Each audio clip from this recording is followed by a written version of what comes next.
Hey, Luke, did you know that 96% of continuous improvement efforts fail? Really? Yeah. That seems like a lot. Yeah, it's absolutely amazing.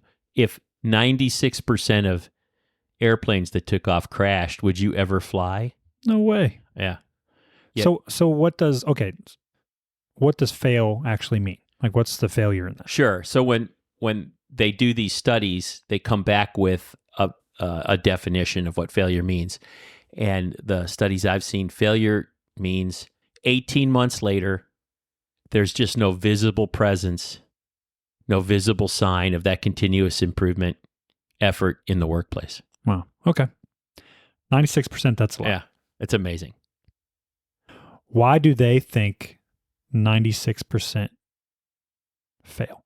I don't know. I don't know why they think it, but I know why we at Avanulo think it, right?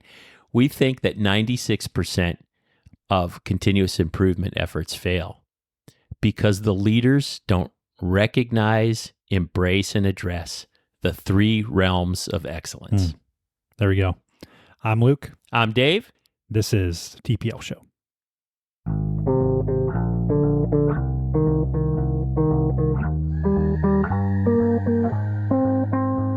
Welcome to the TPL Show, a podcast dedicated to the study and discussion of leadership. Join us as we share relevant, simple, and lasting methods for improvement that can be used to lead from any level in any organization.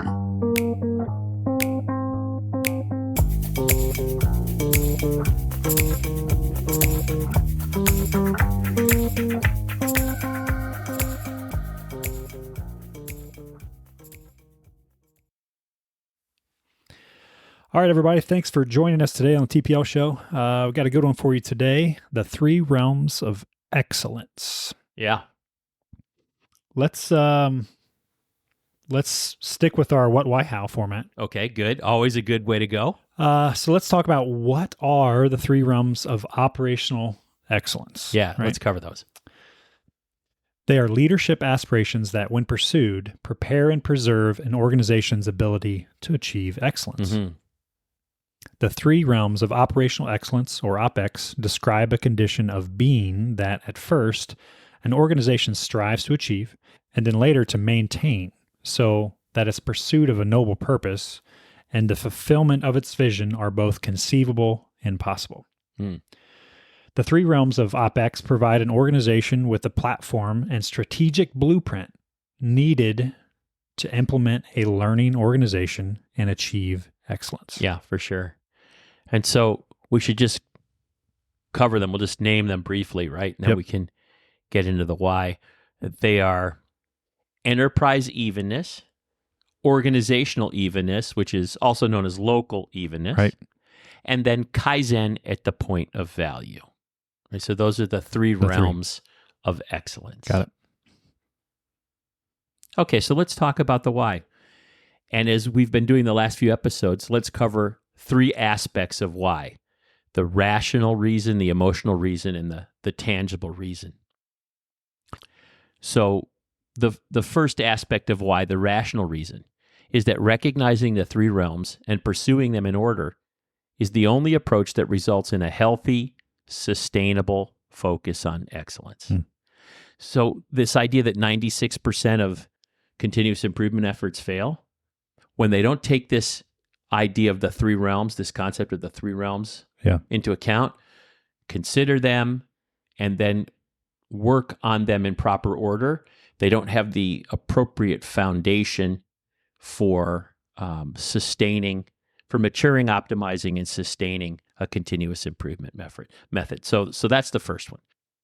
The second aspect of why the 3 realms of OPEX are important, the emotional reason, is that whether or not you recognize them, the 3 realms exist. Ignoring them or pursuing them out of order leads a workforce to reject continuous improvement concepts and resist the implementation of an intentional culture. So what happens is, so often we see is consultants lead us, or inexperienced leaders lead us to go directly to the workplace, go directly to the Gemba where value is added for the customer, and start working on the problems. Right. And start trying to make improvement there. But the vast majority of the problems that exist there aren't caused there. They're caused by management systems, by policies and so forth that lead people to behave the way they do at the Gemba. Right. So the people are inspired and they make some improvements, but because the overall organization is so uneven, the unevenness, the chaos of the enterprise at large washes away the incremental improvements made at the Gemba, and people become frustrated by that and then declare that this kind of approach just does not work, and they become resistant to it in the future.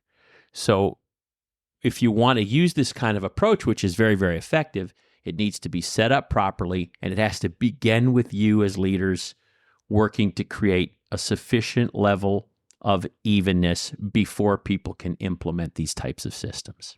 So that's the emotional reason. The tangible reason, when you recognize the three realms of OpEx and then pursue them in proper order, the resulting intentional culture is much healthier.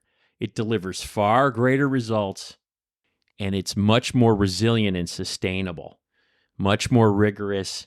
It lasts a much greater period of time than if you don't take these three realms into consideration. So that's why the three realms are important. It gives us as leaders a way to talk about how we set the stage for an intentional culture that brings about excellence and through continuous improvement. Like it. All right, so that's the why. Yeah. Let's jump into the how. Yeah, let's jump into the how. Okay, so how does an organization leverage these three realms of excellence? Mm-hmm. The first thing, educate top leaders about the three realms of excellence and facilitate a deep and long discussion of them that answers three strategic questions. All right, so here they are. What is the definition of each in our organization, and how do we measure them? Number two, are we aligned as a group about the importance of the three realms as an archetype for pursuing excellence? All right, so let me stop you right there. So you've got a definition for organizational evenness. You have a definition for enterprise evenness. You have a definition for Kaizen at the point of value, the three realms. You've got a definition and some metrics around how you would measure them, how well you're doing in that area, how even you are, et cetera.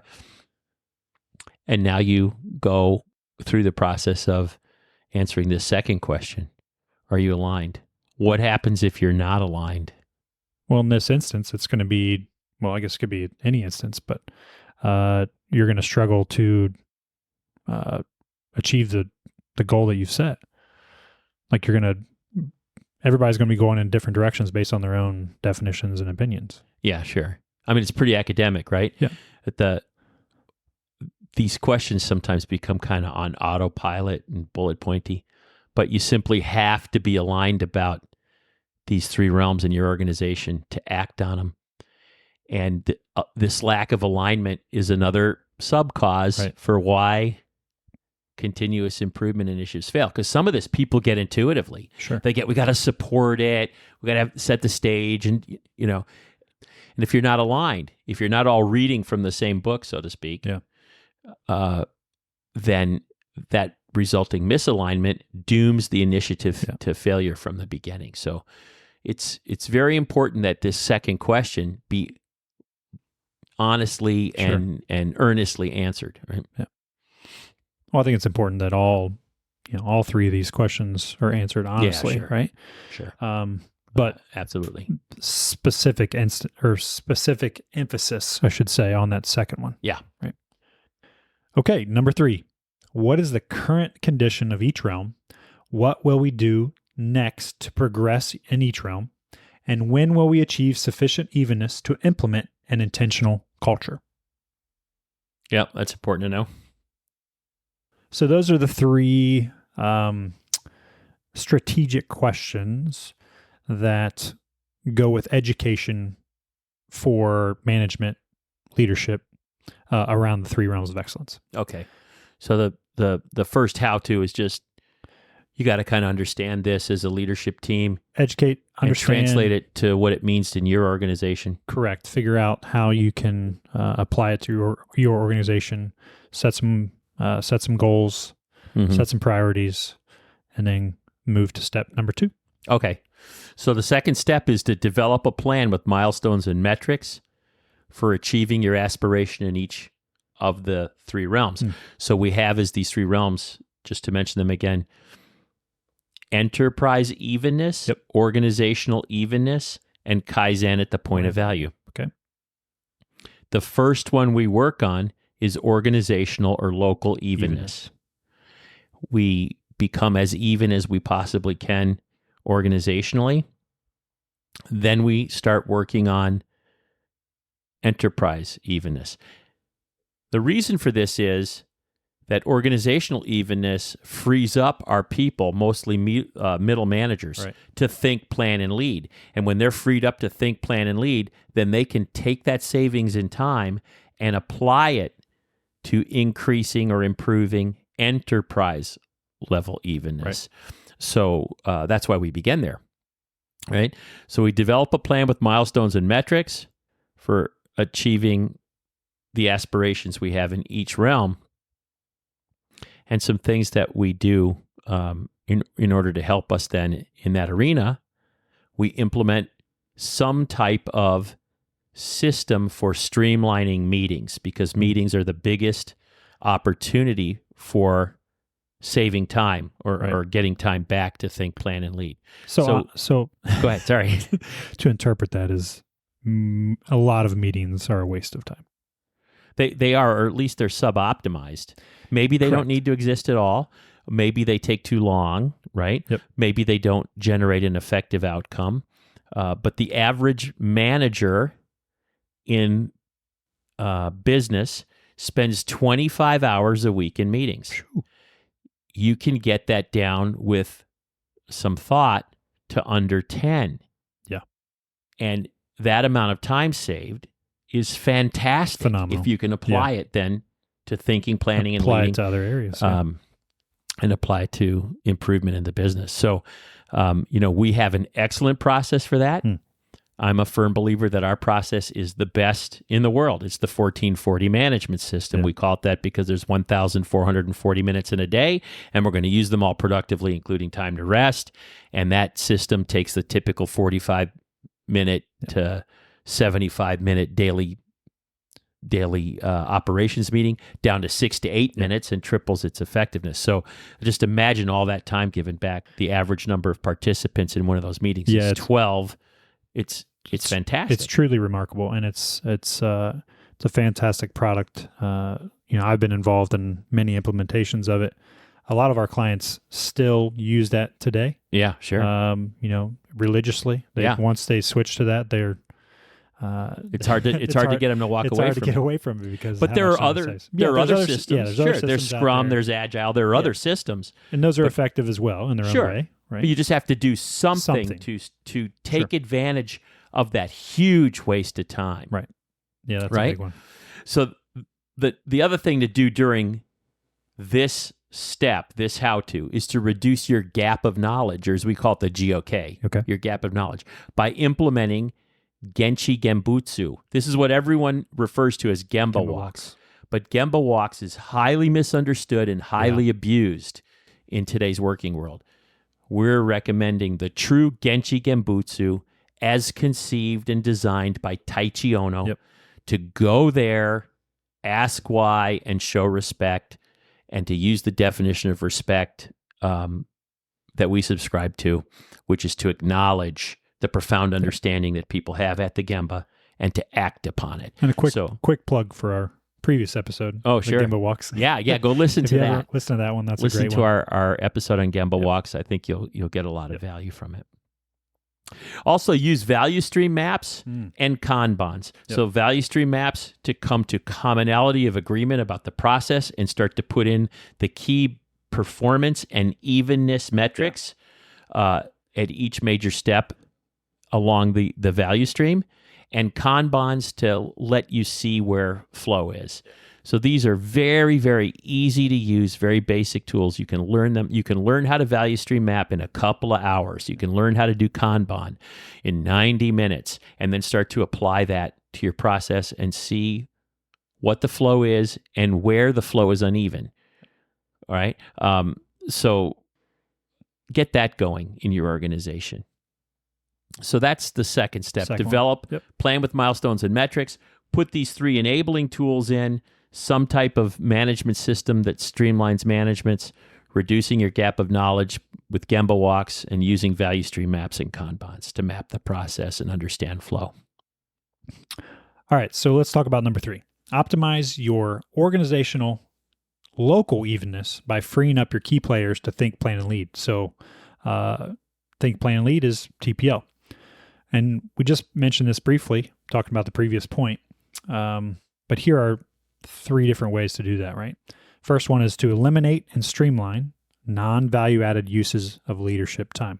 So perfect example. Yeah, so the 1440 helps you start that, right. Or some type of meeting enhancement device helps you start that. But there's so much more. Yeah, there's additional tools that can be implemented to free up even more time. So much of there's so much non-value-added time in the leadership day. If we take that out and increase leaders' time to think, plan, and lead, the benefit to the organization is amazing, and it's virtually free to do it. Okay, so the second way to optimize local evenness is to teach them the skills needed to be better leaders and problem solvers. It's pretty self-explanatory, I think. Yeah, sure. And the third one is to set the expectation that key players use the time saved to lead and problem solve more and be better at it. So you free up their time, give them the skills they need to lead and solve problems, and then set the expectation that they'll do that. That they use that for that reason and reinvest their time to figure out those problems. Yeah, that's great. So the fourth one is to establish the reduction of Mura, which is unevenness, as an essential leadership duty at all levels in your organization. So there's a couple points here. First one being, so we teach the leaders the value of pursuing the evenness. So we're going to encourage them and we're going to expect them to pursue it. So it's very similar as the previous step. The next one is to establish evenness metrics. So how do we measure those things? How do we measure the evenness across the organization? We're going to post those metrics in public square. Use those metrics to set goals. We're going to assign stewards to those goals and those metrics, and we're going to tally often. So this is really important. This how-to number 4, it's at the heart of the matter in terms of leading and inspiring people. As leaders, we have to accept that one of our key responsibilities, an essential duty, kind of a sacred trust, is to continually, relentlessly, doggedly pursue evenness. Try to reduce unevenness. Now, what does this mean, right? This means this kind of thing going on. Well, there's nothing we can do. We'll tell you by Friday at noon if you're working this weekend or not. Or we're not sure what your job duties will be tomorrow, what machine you'll be on. Just be ready. Or the material that we got today is different than the material yesterday. You'll have to troubleshoot to reset the machine. Just on that's unevenness. Right. And that stuff just drives people bonkers. It drives them away from your organization. It robs them of energy. It robs them of commitment. It's just the way it is. So anything you can do to improve evenness is greatly appreciated by your people and then ultimately by your customer. Sure. Even if you can't, you'll be able to. But even if you can't, if they see you working as hard on improving evenness as you expect them to work on producing the product, you will earn their respect and you will be showing respect. Right. And you will inspire them. Yeah. That's a change in itself right there. Just that one thing is worth, it's invaluable. It's incalculable what that does to an organization. So leaders can't be saying stuff like, well, it just can't be done. This is the way our industry is. That's the way the customer is. There's nothing we can do about it. We'll just have to react. You can't say those words. You can't initiate that type of cultural mindset in your organization. It has to be the other. It's what can we do to smooth that out? How can we make that better? How can we keep that disruption from happening in the future? Right. It has to be that way in order for you to inspire people and move towards excellence. That's good. Okay, so let's move on to number 5. So the fifth how-to. All right. So, is, go ahead. Sorry. No, go ahead. Yeah. I'll let you do it. So once you get this mura achieved, this initial goal of mura, you're at the evenness that you decided would be sufficient to proceed to pursuing Kaizen at the point of value. Then you just repeat with muri, overburden. So a great way to measure, for instance, mura, evenness, is tack time. Tack time is the number of units you have to produce in a given time frame to meet customer demand, the number of cycles you have to make to meet customer demand. So if you were making cans of soup and all your customers, all the customers you had, all added together, needed 500 cans of soup an hour from you, then your tack time is 500 cans of soup an hour. So if you go to the shipping department, they need to be able to load 500 cans of soup an hour onto the trucks. And if you go to the manufacturing department, inside of that, they need to be able to box up or palletize 500 cans of soup an hour. And if you go into the filling line, they need to be able to fill 500 cans of soup an hour. And the labeler needs to be able to label 500 cans of soup an hour, and so on. So once you have this kind of tack time set up, you can see, well, in the cooking the potato section that mixes into the soup, they can only do 400 an hour. Now you have an evenness problem. Yeah. So now you have to slow down everyone past that to 400, or you have to figure out what you're, so forth and so on. So this idea of tack time and how well you're achieving tack time is a great measure of mura. Yep. A great measure of unevenness or evenness, right? One of the best measures for overburden, muri, or enterprise level evenness is forecast accuracy. So forecast accuracy says we think we're going to make 1,000 units this month of something, and we make 1,000, our 100%. accuracy was 100%. Yep. And if we thought we were going to make 1,000, but we made 1,100, our accuracy is only 90%. If we thought we were going to make 1,000, but we only made 900, our accuracy is 90%.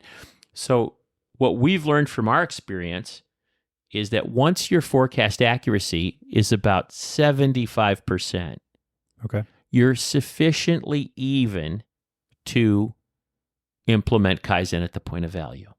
Now, this can vary from company to company. Sure. It's just a rough number, but that's the idea. So up until now, we've been talking about how do you establish organizational or local evenness. From that evenness, you take the time saved to think, plan, and lead and work on enterprise evenness. For local or organizational evenness, there are many measures we can use, but a nice one is tack time.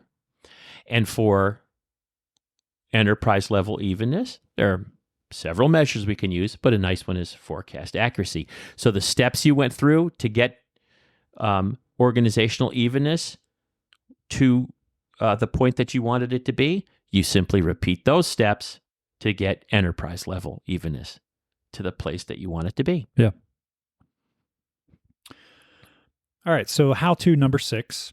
So when ready, we're going to declare the organization sufficiently even to pursue Kaizen at the point of value, and then implement an intentional culture. So these are like lean concepts. You're going to introduce lean concepts. Sure. There's other methods too, right? But lean is a good one. Yep. Right?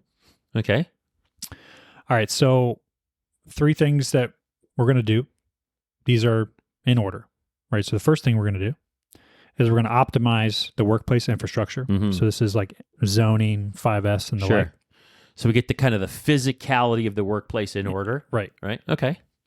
And then the second thing you're going to do is you're going to optimize the workflow. So this is implementing some type of standard work for the process, right? Okay. So the workplace first, the work second. Correct. Okay. Yep. And then the third thing, we're going to lock that all in with intentional culture. So this is implementing Kaizen, right? So this is just the same thing all over again. Yeah. Just like we did at the enterprise level, organizational evenness, enterprise evenness, Kaizen at the point of value. Then inside Kaizen at the point of value, it's the same strategy. Come back to step we one. Implement this in a way that gets the work physical area streamlined, optimized, even. Then the way we do the work, streamlined, optimized, even. And then we're released to make incremental improvement inside the process using our creativity and experience, right? Right.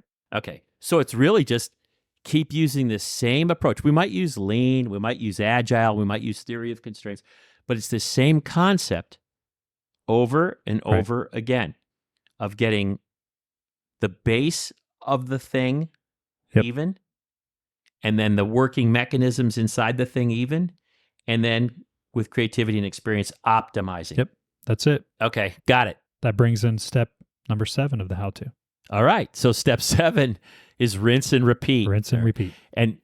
And so you're just going to start this all over again. That's it. So first you conduct Hansai, self-reflection. That's the lean term for it. There's other terms for it, but you conduct Hansai. So you take an honest look at what you did, what happened, what went well, what didn't go well, and commit, preferably publicly, to what you're going to do in the next turn, the next evolution. That's it. To do it better. And then you're going to begin again with Shoshin, a lean term, but again, there are other terms for it, which means a beginner's mind, an open mind. You're going to go back through this process again as if you're a learner experiencing it for the first time. As if you've never done it before. Yep. As if you've never done it before, so that you can get others' feedback, learn from what you see, and incorporate that into your process for improvement. Always building. And you just keep doing this. You just keep doing this again and again and again. It never ends because you'll never eliminate the unevenness. You'll just make it better. You'll have setbacks. You'll have changes to process. But you can rely on this approach over and over again. All right, so I think that pretty much wraps up the 3 realms of excellence. Anything else we want to add before we close out? Yeah. One thing I want to mention is we take a lot of time to create a transcript for every show so you can get a printout of what we said as opposed to just the audio recording. And then we put links in there to tools, encourage you to reach out to us if you have questions or we can help you in any way. So I wanted to remind everyone about that. And then also specifically mention with this episode, I highly recommend you go back and if you, or maybe it's not go back. Yeah, if you already that's pretty presumptuous. They might have already listened. I highly recommend that you go listen to our episode on Gemba walks. I think you'll get a lot of value out of that. It's very important to put in this type of system at the front end of this approach to addressing the 3 realms of excellence. And I also recommend that you go back and listen to our 2 episodes, our 2-part series on evenness, where we go into evenness in a lot greater detail. As always, thank you for listening today. And if you like this podcast, please subscribe and leave us a review. We appreciate any feedback that you're willing to give. And if you have any questions or just like to share any experiences that you've had, please send us an email at info@tplshow.org. And we'll see you the next time on the TPL Show. So long.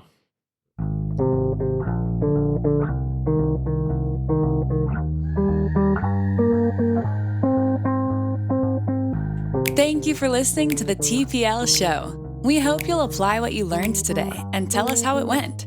If you want to share, want more information, or have questions, please contact us at info@tplshow.org. Have a great day.